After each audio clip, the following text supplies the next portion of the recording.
Republik Indonesia. Namun, upaya itu tidak membuahkan hasil. Bung Karno galau. Ia menghitung jika sampai terjadi peperangan, secara matematis tidak akan mungkin bisa mengalahkan sekutu. Persenjataan mereka jauh lebih lengkap dan keahlian militernya lebih memadai. Atas saran Jenderal Besar Sudirman, Bung Karno diminta mengirim utusan khusus kepada Roisul Akbar Nahdlatul Ulama, Hadratus Syekh Kiai Haji Hashim Asy'ari di Pondok Pesantren Tebu Ireng, Jombang. Tujuannya meminta fatwa Kiai Hashim tentang hukumnya berjihad membela negara yang notabene bukan negara Islam seperti Indonesia. Kiai Hashim lantas memanggil Kiai Haji Wahab Hasbuloh dari Tambak Beras, Jombang. Kiai Wahab diminta mengumpulkan ketua-ketua NU se-Jawa dan Madura untuk membahas persoalan ini.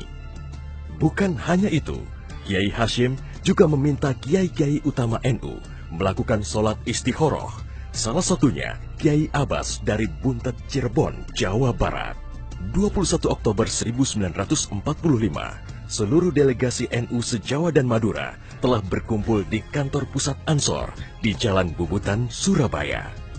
Kiai Hashim memimpin langsung pertemuan tersebut dan kemudian dilanjutkan oleh Kiai Wahab.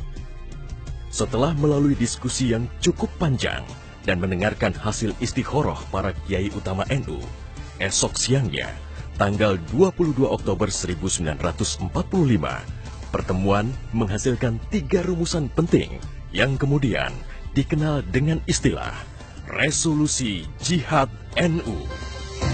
Pertama, setiap muslim, tua, muda, dan miskin sekalipun, wajib memerangi orang kafir yang merintangi kemerdekaan Indonesia. Kedua, pejuang yang mati dalam membela kemerdekaan Indonesia layak dianggap syuhada. Ketiga, warga yang memihak kepada Belanda dianggap memecah belah persatuan dan oleh karena itu harus dihukum mati. Dokumen resolusi jihad ditulis dalam huruf Arab Jawa atau pegon, ditandatangani Kiai Haji Hashim Asy'ari, disebarluaskan ke jaringan pesantren, tak terkecuali kepada komandan-komandan Laskar Hizbullah dan Sabilillah di seluruh penjuru Jawa dan Madura. Dokumen resolusi jihad juga dimuat di sejumlah media massa pergerakan masa itu. Hanya berselang 3 hari pasca resolusi jihad dicetuskan, 6.000 tentara sekutu mendarat di Pelabuhan Tanjung Perak, Surabaya dengan persenjataan lengkap. Mendengar kedatangan pasukan penjajah, ribuan santri dan kiai dari penjuru Jawa Timur bergerak menuju Surabaya. Situasi pun terus memanas dan cenderung tak terkendali. Resolusi Jihad NU telah memompa semangat perlawanan rakyat dan memicu terjadinya pertempuran hebat selama 3 hari di Surabaya, tanggal 27, 28, dan 29 Oktober 1945. Tentara Inggris kewalahan menghadapi perlawanan rakyat Jawa Timur. Mereka lantas mendatangkan Bung Karno ke Surabaya untuk diajak berunding melakukan gencatan senjata. Pagi hari tanggal 30 Oktober, gencatan senjata ditandatangani pemerintah Indonesia dan Inggris. Namun, sore harinya terjadi insiden di Jembatan Merah yang menewaskan orang nomor 1 tentara Inggris di Surabaya, Jenderal Malabi. Gencatan senjata pun langsung berakhir. Pengganti Malabi, Jenderal Robert Munser, mengultimatum Laskar Pejuang dan tentara Indonesia agar menyerahkan senjata kepada Inggris paling lambat 10 November 1945. Jika tidak, Inggris mengancam akan membumi hanguskan Surabaya. Mendengar ancaman itu, para komandan Laskar Hizbullah, Sabilillah, Mujahidin, TKR, dan para santri marah besar.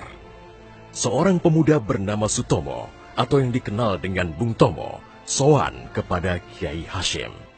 ia meminta izin kepada Kiai Hashim untuk menyiarkan dan menyebarluaskan resolusi jihad melalui radio. Bismillahirrahmanirrahim. Merdeka! Saudara-saudara penduduk kota Surabaya, kita semuanya telah mengetahui bahwa hari ini tentara Inggris telah menyebarkan pamflet-pamflet yang memberikan suatu ancaman kepada kita semua. Kita diwajibkan untuk dalam waktu yang mereka tentukan menyerahkan senjata-senjata yang telah kita rebut dari tangannya tentara Jepang. Tetapi inilah jawaban kita. Selama banteng-banteng Indonesia masih mempunyai darah merah yang dapat membuat setarik kain putih, merah dan putih, maka selama itu tidak akan kita mau menyerah kepada siapapun juga. Allahu Akbar, Allahu Akbar, Allahu Akbar. Merdeka! Pertempuran 10 November membuat malu tentara Inggris. Target mereka menguasai Surabaya dalam waktu 3 hari tak terbukti. Bahkan di hari yang kedua, Inggris kehilangan Jenderal Robert Munser. Artinya, dalam 1 bulan menghadapi arek-arek Surabaya, mereka sudah kehilangan 2 jenderal terbaiknya. Perang Surabaya berlangsung selama 3 minggu. Takbir dan pekik merdeka menggema selama pertempuran berlangsung.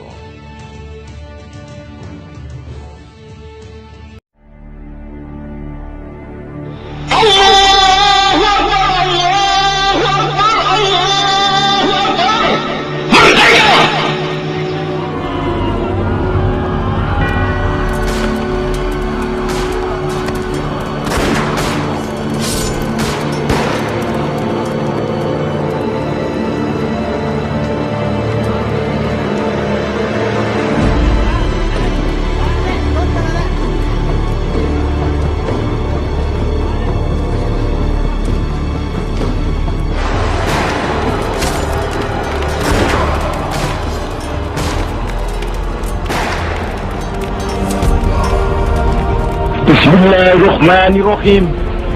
Merdeka! Saudara-saudara, rakyat jelata di seluruh Indonesia, terutama saudara-saudara penduduk kota Surabaya,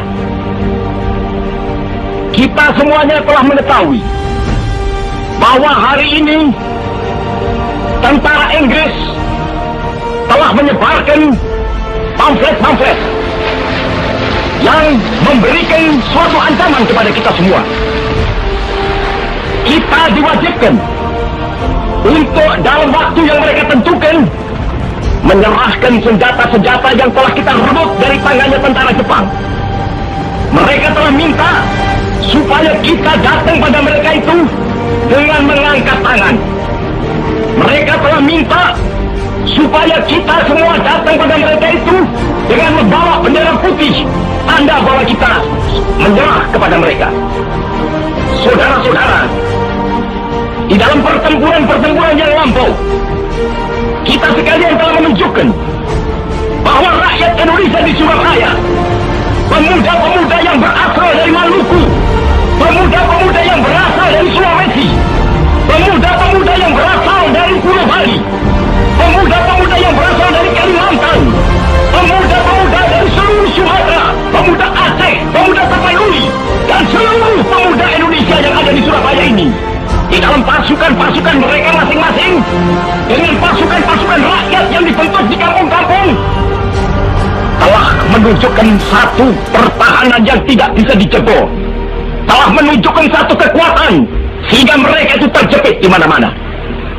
Hanya karena taktik yang licik daripada mereka itu, saudara-saudara, dengan mendatangkan presiden dan pemimpin-pemimpin lainnya ke Surabaya ini, maka kita tunduk untuk memberhentikan pertempuran.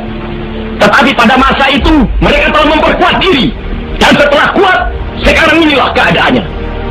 Saudara-saudara, kita semuanya, kita bangsa Indonesia yang ada di Surabaya ini akan menerima tantangan tentara Inggris itu.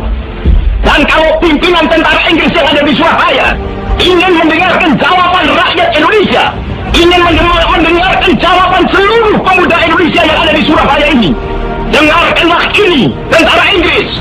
Ini jawaban kita, ini jawaban rakyat Surabaya, ini jawaban pemuda Indonesia kepada kau sekalian. Hei tentara Inggris, kau mengendaki bahwa kita ini akan membawa bendera putih untuk takluk kepadamu. Kau menyuruh kita mengangkat tangan datang kepadamu. Kau menyuruh kita membawa senjata-senjata yang telah kita rampas dari tentara Jepang untuk diserahkan kepadamu. Tuntutan itu, walaupun kita tahu bahwa kau sekalian akan mengancam kita untuk menggempur kita dengan seluruh kekuatan yang ada, tetapi inilah jawaban kita. Selama banteng-banteng Indonesia masih mempunyai darah merah yang dapat membuat setarik kain putih, merah dan putih, maka selama itu tidak akan kita mau menyerah kepada siapapun juga. Saudara-saudara rakyat Surabaya, siaplah, keadaan genting. Tetapi saya peringatkan sekali lagi, jangan mulai menembak.